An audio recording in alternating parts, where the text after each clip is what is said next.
largest consumer of fossil fuels on the planet, the United States, leads the most climate-wrecking and environmentally destructive military alliance called the North Atlantic Treaty Organization, NATO.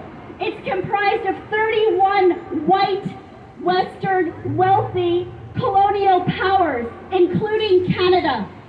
And for the past 25 years, since the Kyoto Protocol, NATO has kept us in endless wars and endless weapons trading.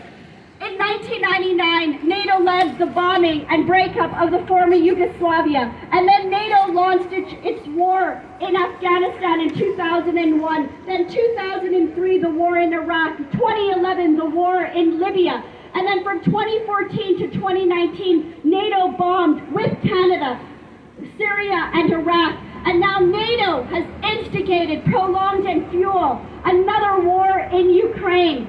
All of these wars are fossil fuel power driven, and they're also wars for oil. If we are serious about the climate emergency, we need to call for demilitarization. We need to call for divestment from these violent military structures. In the past 9 years, NATO has increased global military spending by 95%.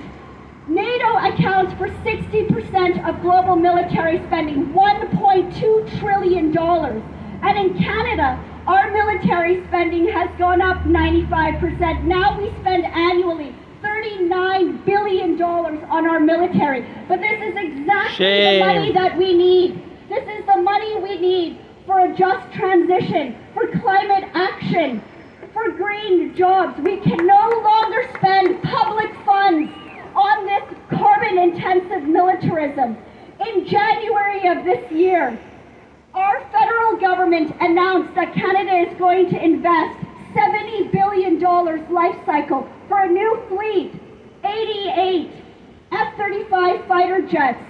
This is the second largest procurement in Canadian history. And then in July of this year, as the fires were raging across this country and we are faced with catastrophic heat and flooding all around the world, Canada announced $3.6 billion for a new fleet of strategic tankers.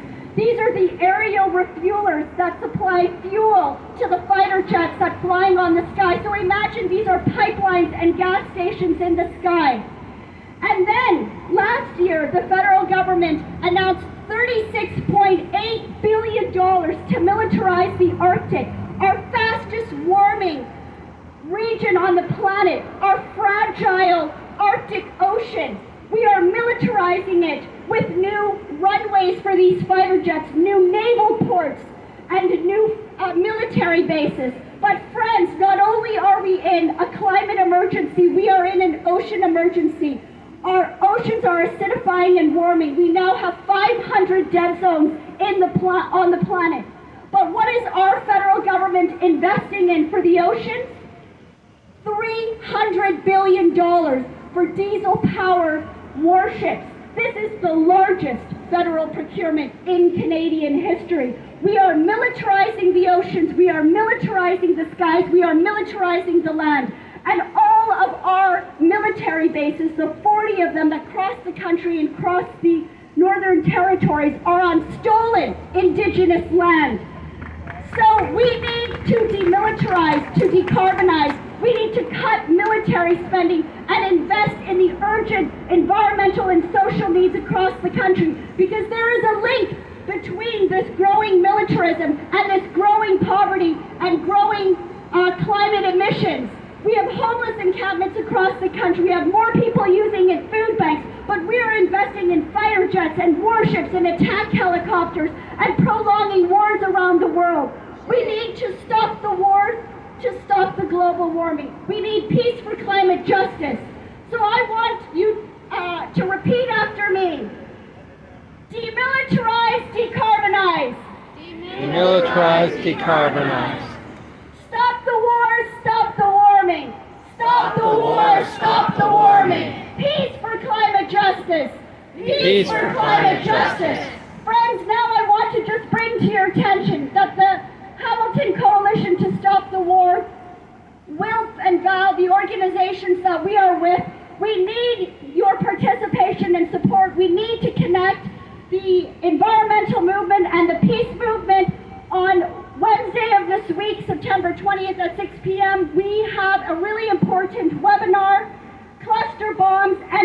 uranium weapons being sent to the war in Ukraine, 2 more reasons to end the war. These are environmentally destructive weapons that are going to contaminate the land and harm human health. Friends, we need your help to stop this war. Please join our webinar. Take one of these little brochures. We also have these, a letter to the Prime Minister and to our Minister of Defense to say we want the wars to stop. We want you to reduce military spending and reallocate it to the climate emergency. And I also want to let you know that we have these pins, demilitarize, decarbonize, decolonize. Please get a pin. Please help us spread the word, because we have no allies in Parliament right now. We have no allies calling for peace, and we need a mass public movement to put pressure on our elected officials to say disarmament, demilitarization are absolutely critical to have a healthy planet and a healthy future. Thanks very much, everyone. Peace.